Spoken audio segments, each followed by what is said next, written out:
சற்று முன் கிடைக்கப்பெற்ற மிக மிக முக்கியமான செய்தி ஒன்று வெளியாகியுள்ளது. அதிமுகவின் மிக முக்கியமான தலைவர் சுமார் 6000 நிர்வாகிகளும் தொண்டர்களும் உடன் இணைந்து ஓபிஎஸ் அவர்களுக்கும் செங்கோட்டையன் அவர்களுக்கும் முழுமையான ஆதரவுகளை கொடுக்க உள்ளதாகவும் இது எடப்பாடி பழனிசாமி அவர்களுக்கு மிகப்பெரிய ஒரு அதிர்ச்சியை ஏற்படுத்தியுள்ளது.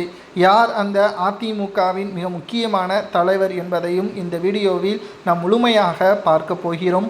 அதற்கு முன்பாக எடப்பாடி பழனிசாமி அதிமுகவை வழிநடத்துவதற்கு தகுதியானவரா திறமையானவரா என்பதை மறக்காம கமெண்ட் வாயிலாக கூறுங்கள். ஏனென்றால் கடந்த 4.5 ஆண்டுகளாக அதிமுகவை ஒரு தேர்தல்களில் கூட முழுமையான வெற்றியே அவரால் கொடுக்க முடியவில்லை.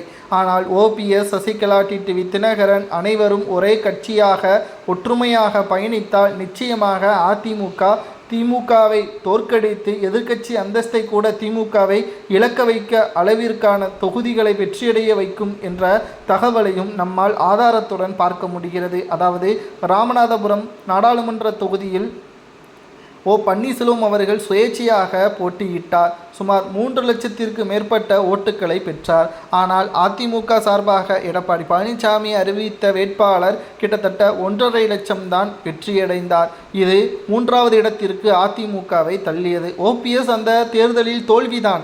ஆனால் 2வது இடம் என்பது மிகப்பெரிய ஒரு வாக்கையும் ஓபிஎஸ் அவர்கள் பெற்றார். சுயேட்சையாக, அதுவும் தனி சின்னத்தில் போட்டியிட்டு, அதுவும் எடப்பாடியின் துரோகத்தினால் கிட்டத்தட்ட 7 நபர்கள் ஓபிஎஸ் என்ற பெயரில் சுயேட்சையாக பதிவு செய்ய வைத்து மக்களை குழப்பம் விதமாக எடப்பாடி பழனிசாமியின் துரோகத்தின் காரணமாகவும் அந்த தேர்தலில் ஓபிஎஸ் அவர்களது 2வது இடம் என்பதை மிகப்பெரிய ஒரு வெற்றியாகத்தான் பார்க்க முடிந்தது.